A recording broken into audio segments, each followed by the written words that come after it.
It's the Kyle Hyman Show on Redeemer Radio. This is Kyle Hyman, and joining us to talk about a man whose canonization is up for possibility, Nicolas Black Elk is the potential saint in the making here, is Dr. Damien Costello here to talk to him about us. So thank you for joining us, Dr. Costello. Thank you for having me. So how did you first learn about Nicolas Black Elk? I first learned about Nicolas Black Elk, I think like most people do. They encountered his book, a book that was written about him. There was an interview done in the 1930s and turned into a book called Black Elk Speaks. And I was an undergraduate at a small Catholic liberal arts school, Mount St. Mary's, and I was in the library, and I should have been doing my homework, and I was doing what I love doing best, exploring what was there, looking for books to read, and I came across Black Elk Speaks. And I had always been interested in Native American history, and I read it, and I was blown away. Really loved the book, and it just so happened I brought the book with me to class, and the theology professor saw it, and he said, "Did you know he was Catholic?" And I had no idea. At the time, I had no idea that Native Americans were even Catholic. And so he said, "You should do a project on that." And so I did a senior project on that, and have been fascinated and continued studying him since. So that never came up in the Black Elk Speaks book? Or you just hadn't finished reading it yet? No, I read the whole thing. The book only deals with the first 25 years or so of his life. And the man who interviewed him, he was a poet, sort of a romantic poet, and he was a very religious person, but he was looking for, I think, an alternative to Christianity in general, and specifically Catholicism. So the interviewer, John Neihart, knew that Black Elk had become Catholic, but he wasn't too interested in it and didn't really ask him much about it. And so it only dealt with his life as a medicine man and his participation in the various battles with the U.S. government and then the ghost dance.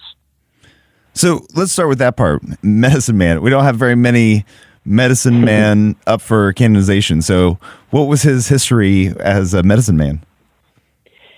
So as a young boy, he had, and this is what I think most people who know about Black Elk will remember, is that he had this great vision when he was about 6 years old. The people were on the move following the buffalo, and he and his friends stopped to get a drink of water at a stream, and he collapsed. And they took him back to the teepee, and he was in a coma for 12 days. I guess that's what we would say. But during this, he was taken up into the sky, and he met the Lakota spirit world. And he was called through that to be a medicine man and given various other callings as well. So he came back. He avoided that call like a lot of great biblical figures for about 8 years. And only when he could not resist the call, the spirits kept pursuing him, that he accepted that. And so he spent probably about 20 years of his life as a medicine person, which entails singing primarily to the patient. And they also use herbs as well, but prayer and singing. And he gave that up to enter the church. And what was the catalyst for that? Well, the Jesuits were the primary missionaries to the Lakota people where he was, the Oglala. This is Pine Ridge. And they were very open, I think remarkably so compared to most people of the time, to Lakota spirituality. But the one thing that they were very adamant about is that these healing practices were not acceptable, that you had to give those up if you wanted to become Catholic. And so there's a story about Nicolas Black Elk going to doctor a young boy, a 4-year-old boy, and there was a Jesuit there as well who had been called because this boy had been baptized as well. And so according to the story, the priest got very upset, grabbed the different things that Black Elk used, including his drum, threw them out of the teepee, grabbed Black Elk by the neck and said, "Satan, get out," and pushed him out. And then gave the boy, at the time it was called last rites. So he came out of the teepee, this is the dean of priest, and said, "Get up, come with me." And Black Elk went to Holy Rosary Mission and stayed there for a few weeks and ended up being baptized on December 6th, the feast of St. Nicholas. But there's a lot to unpack with that. A lot of people will say, well, that priest, it's very hard for us to believe he did that. He was a very mild-mannered person. But this story is true to different incidents. I think the church was still trying to work out in this context how to be true missionaries, to really follow the example of Christ. Mm-hmm. And Black Elk had been investigating Catholicism and Christianity for a long time before that. It was not sort of a sudden break with his past. He had been sort of on the outside for a while, particularly through his family. So were there many other conversions that happened around the same time as his? Oh, yeah. I think, I don't know the numbers at that time, but a large number of Lakota people were participating in the Catholic Church and other denominations as well.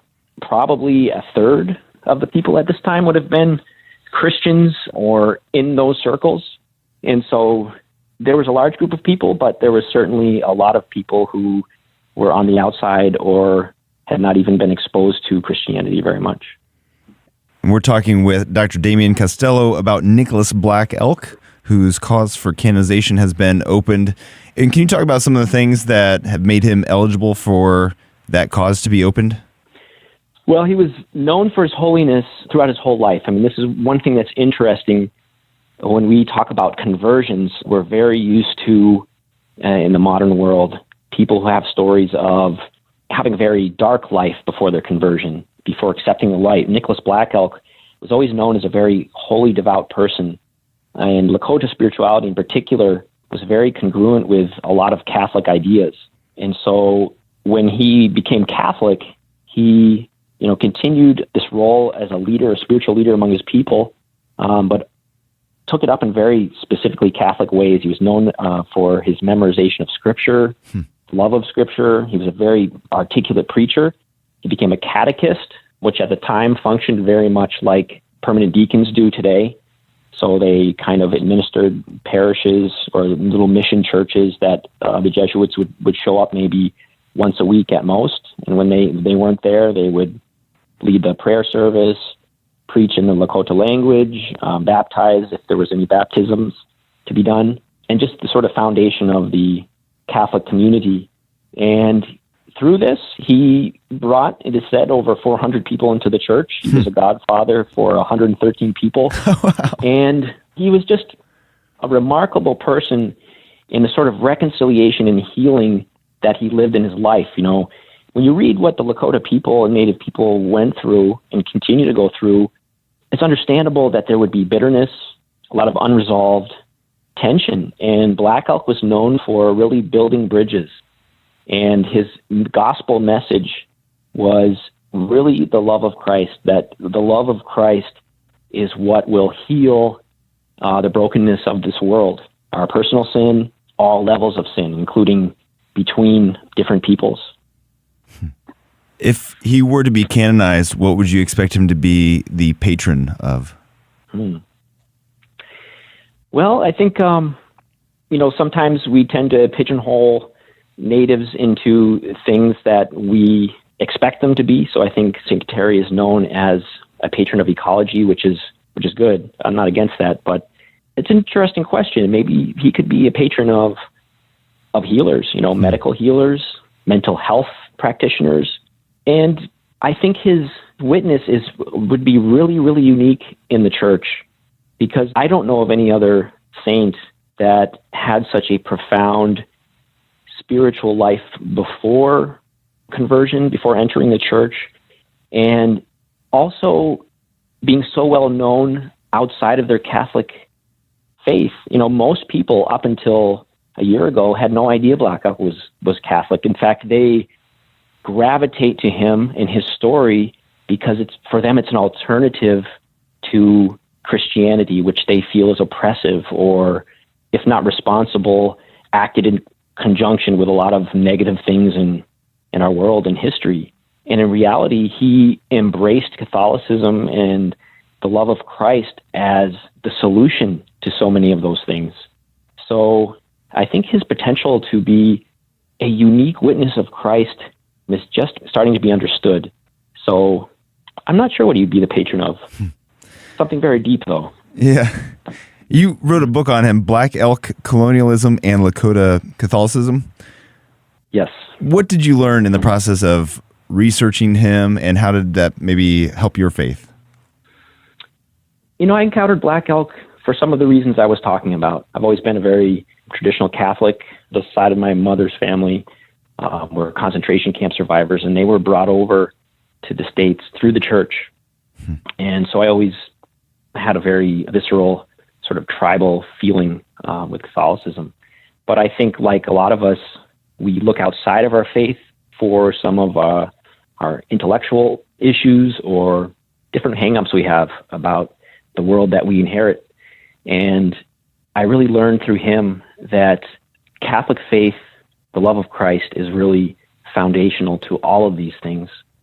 And studying an example of the faith that was very different from what I grew up with allowed me to see it in a new way.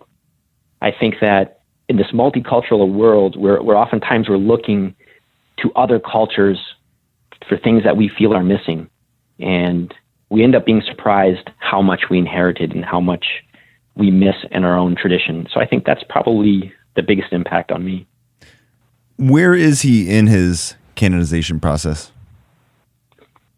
So he's now considered servant of God. He went to the first stage, which is the local community brings forward a petition or, a living history. His memory lives on. The local bishop investigated that and approved it, brought it to the USCCB. They unanimously approved it.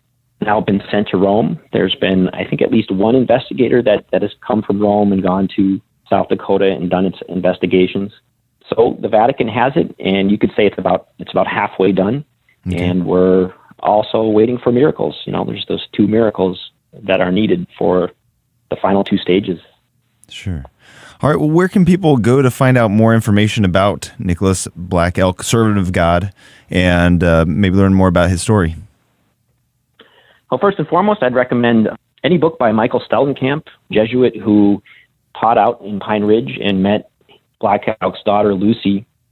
And it's really through interviewing her and other elders of her generation that brought forth the Catholic story of Black Elk. And I also recommend go read Black Elk Speaks and read the transcripts of that interview, because that's really an important part of his life. To miss his early life as a medicine man and also the struggle of the Lakota people is to miss, I think, one of the most profound parts of his witness, and that is to integrate everything about his life and culture into his faith.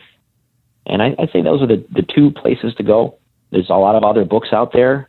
It's an interesting question how all this works out. How do you remain a Native person and a practicing Catholic? What remains? What do you change from your tradition? Yeah. And how does Christ fulfill what you already had? There's so much out there to explore. I think this is a really rich subject for Catholics. As you know, as modern people, we try and figure out not only what are we missing in our faith, but what have we lost in the modern world? I think there's a real hunger to reassess what are some of the things that us, European people, as Asian, all kinds of different people have moved into the modern world. We've lost a lot of what makes us human. And so there's a lot to recover, I think. And is your book still available?